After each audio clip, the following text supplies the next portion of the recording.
Welcome to Lee Carvalho's Putting Challenge. I am Carvalho. Now choose a club. You have chosen a 3-wood. May I suggest a putter? 3-wood. Now enter the force of your swing. I suggest feathered touch. You have entered power drive.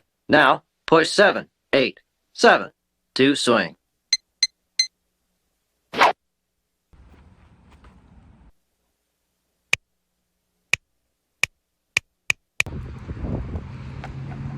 Ball is in. Parking lot. Would you like to play again? You have selected no. Oh no, don't move.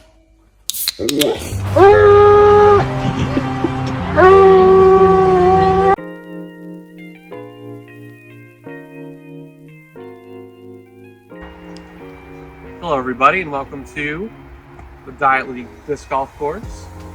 Today we'll be doing our 20 holes. Each hole so happens to be named after a Diet League member. We're starting off on the 20th hole, field day. He's 0-2, lost every game he's in. He's in a gizmo. He hasn't played in a while. He's just getting back, so that's why he's on the bottom. There's nowhere but up from here. So we're throwing it from here. Welcome to the 19th hole, the AWOD hole.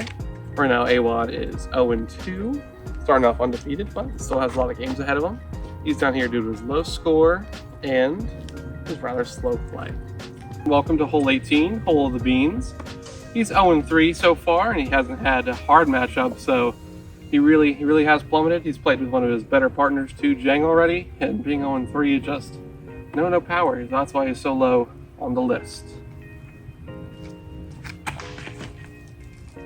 Welcome to the 17th hole, hole Jangalang. This is another A-tier player down in the bottom 4. It's because of his poor play, abysmal play. It's just such low points, not winning against very winnable teams. Not a lot of power this week. Welcome to hole 16, Lord Bros hole. Just like him, very hard. He is 2-4. That's the worst record for 6 games played. He's already done a third of his season, and he's starting behind the 8 ball. His 2 wins are with S-tier players too, so if he wants to climb, he's going to have to win with a lot more A and B tier people to ascend in his division.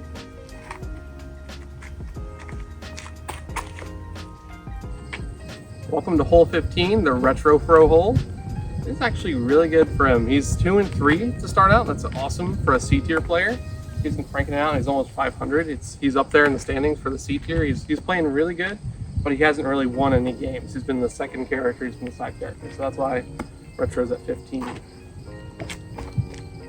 Welcome to hole 14, Calvin's hole. He's actually playing really good. He's 2-3 right now. He could have been 3-2, not for an overtime game. He's playing awesome. He's honestly staying competitive. He's really improved a lot from last year. But he hasn't won games, and a lot of the games he lost, he was a bit of a factor in them. So that's why he's at 14.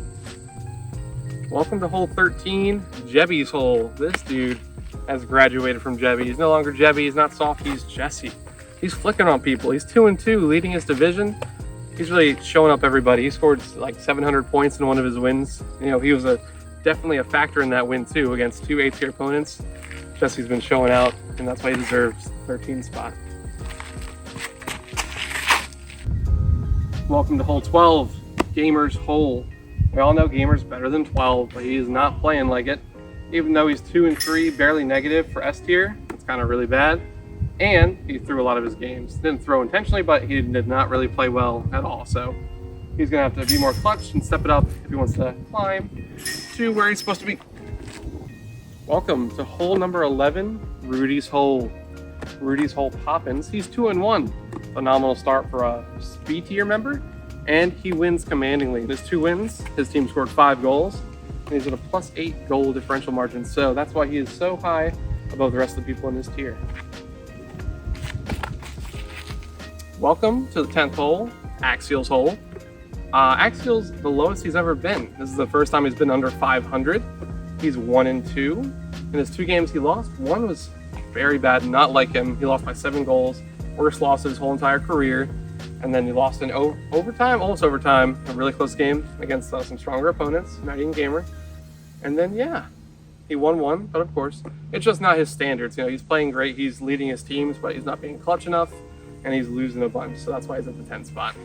Hole number 9, catcher's hole. He certainly hasn't been Squishy Freeman lately. He's 1-1. Winning close games, he's performing really well. Nothing too shaky. He's just average, that's why he's in the middle, number 9. He's playing good, hopefully he keeps it up. You get that? Hole 8, Chimp's hole. Chimp's 3-3. He's a third of the way done this season, and he's had very polarizing matches.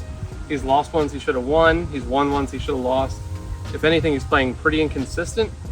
He's played with a lot of people he already played with too, so a lot of the people left he doesn't have much chemistry with. So yeah, he's doing better though. He's performing pretty well in the games he wins. That's why he's a bit higher than some of the middle tiers, but he has a lot of room to grow, especially for an A-tier member. Hole 7, Check's hole. Check's hole number 7, 2-1.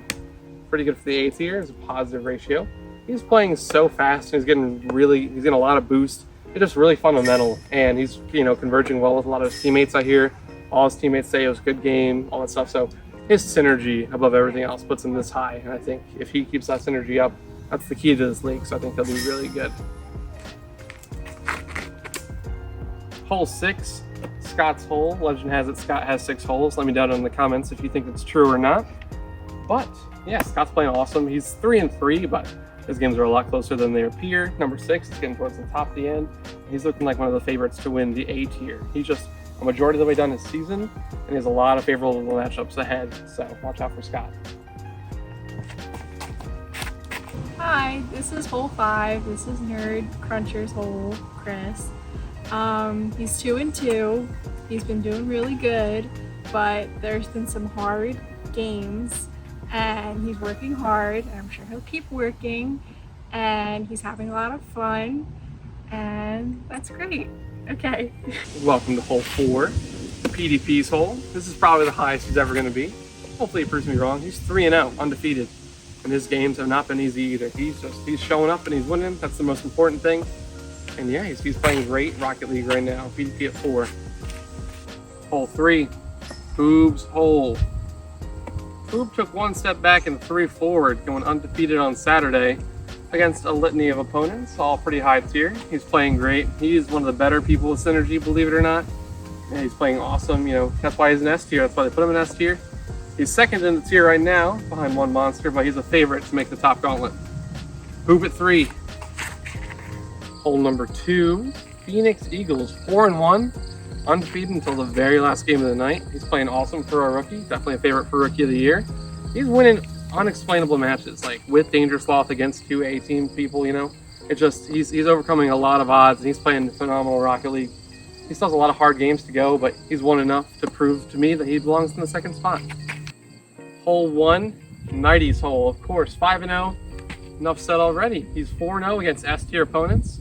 He won 2 really close games. It shows his clutch factor, and he's beating teams better than him. He's come back 2 goals in the last 10 seconds. He's played really well so far, and he has a chance to go undefeated this season. Nighty at number 1. Hello everybody, and welcome back to Diet League Season 5, Recap 1. We're now on our 5th season, and now that you mention it, 5 seasons without any nominations or recognition is some shit, alright? So please, call the president, call FDR, anything you gotta do. Get us nominated, get us recognized, please. 5 seasons, we've been upping the quality, do it. Motherfuckers. Accuser of the fucking Diet League brethren. On to the playoff picture.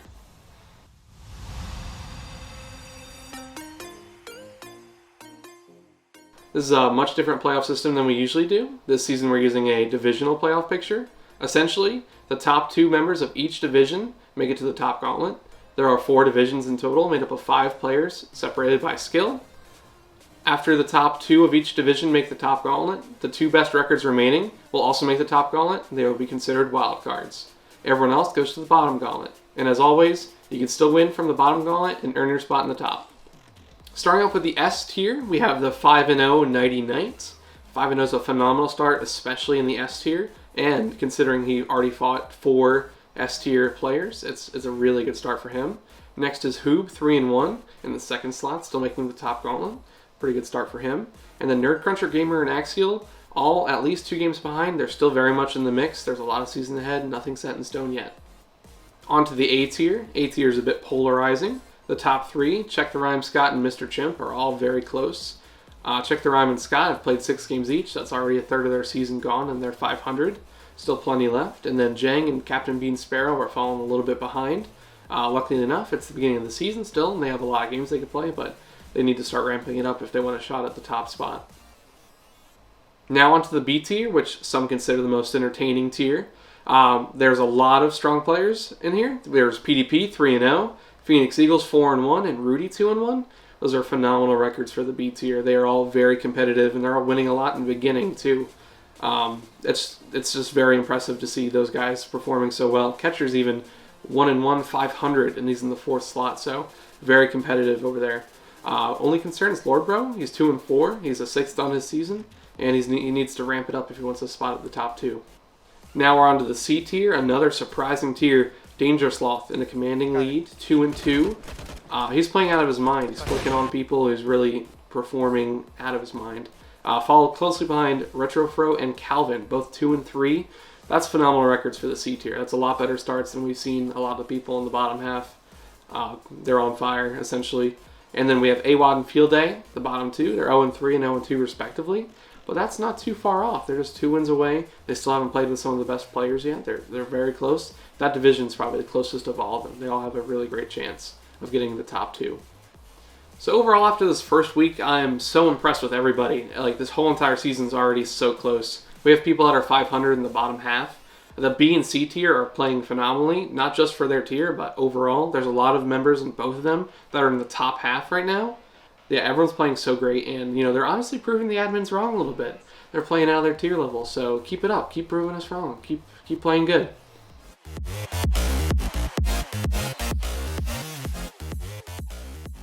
Welcome to your favorite Diet League segment, Diet Stonks. We survived the apocalypse. We're here. There's more stocks to buy. Who would have thought? Season 5, a brand new beginning. Yeah, and today we're going to find out if you're going to either buy or sell your favorite players, buy or sell you. Who knows? We'll see. We'll see. Our first stock of the day, I love talking about this one, PDP. If you've owned it somehow, now you're rich. It was so low and now it's so high, 3-0.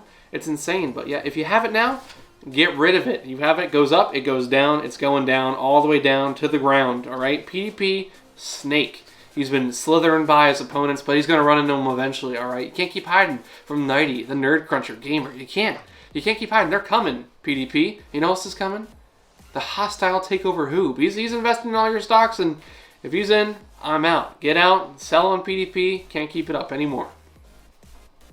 I don't know much about stonks, but what I do know is this next guy is essentially the S&P 500. It's Nighty Night, and I'm buying Nighty Night. He's starting high, but he's not coming down. He can't be shorted. He can't be bet against. Nighty's on this constant, slowly, always going up incline. He's always winning. He's always sweating. He's always trying his best to buy 90. He's only going to go up. He's always been up. That's it. If you can afford 90, it's a privileged stock. You can just get them. It's worth it. Worth a long time. Worth a while. Come closer. Close your eyes. Imagine you're in the early 1990s and the little angel whispers in your ear, invest in Apple. That's what I'm about to do. I'm telling you, I'm whispering, invest in Axial. This is the lowest he's ever been. He's 1-2. He's never had a negative record in Diet League history. Never had a negative record. Insane. That goes to show you how good he is. He lost a game by 7 goals. This is unprecedented low territory. This is a dip of dips, the dip of dippy dips. This is buffalo cheesesteak Kent dip. All right, you need to buy the dip because he's going up. It's so much upper than you think, so much bigly. Trust me, he's probably at a fraction of his net cost later in the season. You have to get in while he's low. Buy Axial. Listen, Rudy's trying to buy Twitter and he's being a dick about it. And we gotta short him. We gotta sell his stock so he cannot go with the deal. He's just trying to spite Elon Musk in the face, honestly. Also, his performances have been insane. He's got a +8 goal differential. He's scored 5 goals the past 2 games. He's just. We can't let him do this anymore. We can't let this happen. We gotta prevent him from getting Twitter. I'm fucking tired. I don't get paid enough for this shit. On to Rudy, who doesn't even get filmed.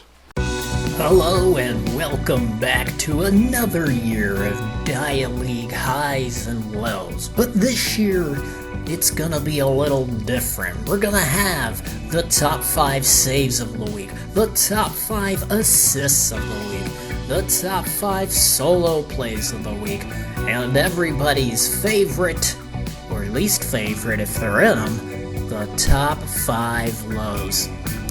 Let's get to the lows. Not the hardware store, no, not that lows.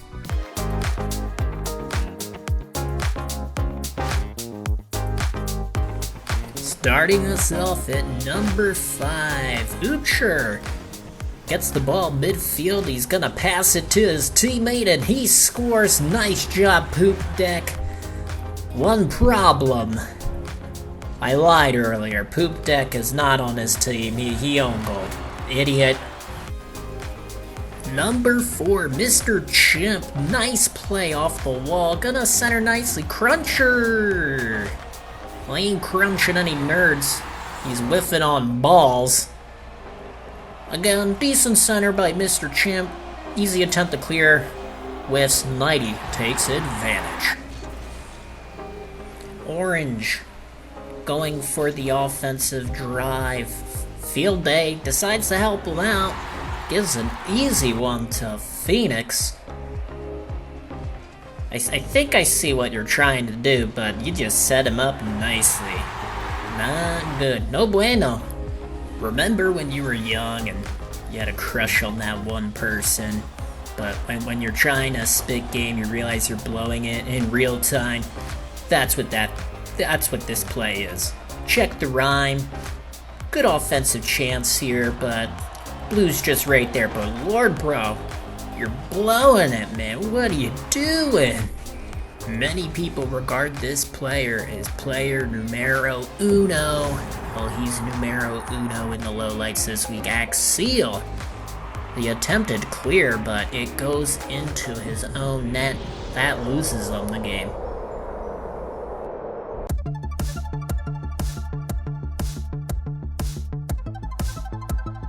On to the top 5 saves of the week. Starting us off, the sweetheart of week 1, Phoenix. Great save, pretty much off the break. Tough, high arcing shot, but clears it off the back wall. Nice work. Number 4, somebody check to see if this guy's wearing Vans, cause he's off the fucking wall. It's one of those saves you think is gonna be easy, but it's not easy ever. Off the wall, in front of the goal, getting the save. Number 3, I swear it's not a repeat, but it is a repeat player. Scat, once again, coming almost off the wall this time, but that late adjustment boost, saving the point for his teammate. And bonus look how close it is. That angle. Woo-wee. Number 2, Danger Sloth doing a great impression of my financial advisor. Can I get a loan for a house? No. Can I get a loan for a car? No. Just denying across the board. You ain't got shit, buddy. Get the fuck out of here, you worthless piece of poor shit, and have another goal. Fuck you. Number 1, Orange. Homing attack, Nerd Cruncher, great center, and Hoob with a save so savage, he had to stop and think about it for a moment. See, look right here. Our normal center. Yep, he sat there in amazement. Another angle. Look at this thing. That's a fucking eclipse right there. Ooh, the sun was gone.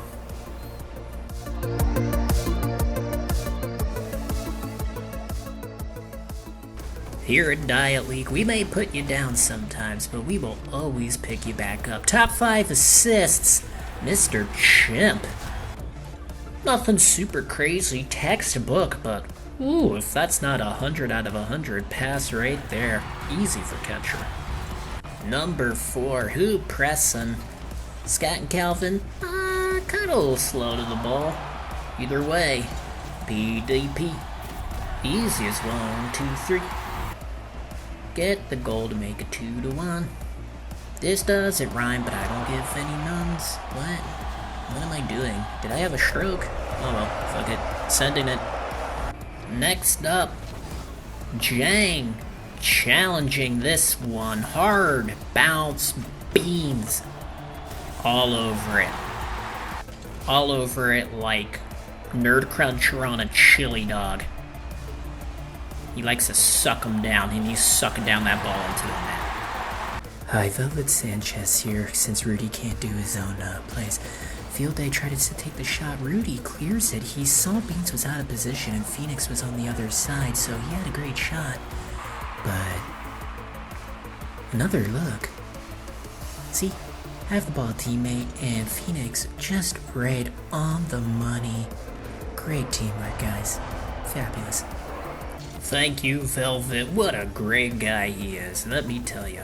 Number 1, Axial is number 1 on the lows. He's number 1 on the positive things. Calvin, with the pass, I gotta tell you, I think Axial's doing the heavy lifting on this play. Either way, sensational.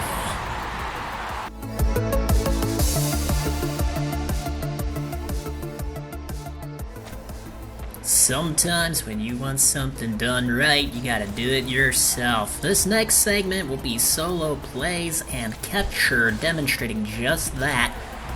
Keeping it to himself, beating 2 people. Scat, you got nothing. Just Blue, you got nothing. He's got it. He's got it all. Gamer for gamer. Gaming. Game. Gamiest. Gaming. Game. Gamey, game. Who doesn't like a dramatic play? Number 390 in the ugliest car I have probably ever seen. Just a memory of the early 2000s Xbox aesthetic of just green and black puke. Well, what do I say? Yeah, he scored a goal, ties it up. Great, tied the game. Ugh. Next up, can someone please get Mr. Chimp a bib? 'Cause he's dribbling. Oh my goodness, look how wet this carry is. From coast to coast. Around 2 defenders. Sensation. The best of the best, the cream of the crop rises to the top. Danger soft, juking 2 defenders. Teammate steals the shot but misses. And he is right there to put it in. Off the wall juke. Ooh-wee. Flicking it over. Hey, yeah. That'll be mine. I'll take that. Thank you. Thank you for watching, and just a reminder, September the 21st, it's a Wednesday, the Blue Jays take on the Phillies, who are in the middle of a playoff chase. Tickets are around the $40 range. Hopefully you can make it. It's Dollar Dog Night. Get them glizzies. Get them in your mouth. And again, thank you for watching. Nerd Cruncher giving me crap for not being on camera. Listen, I can do your job, alright? I can do your job. So you better watch it, son. You better watch it, 'cause I'm coming. Don't make me go devil mode, okay? Y'all have a pleasant tonight and tomorrow and week. See you next week, week 2. Dollar Dog Night, come on out, September 21st, 7 p.m. Dollar Dog Night at the Phillies Stadium. Come on. Suck some chili dogs with us.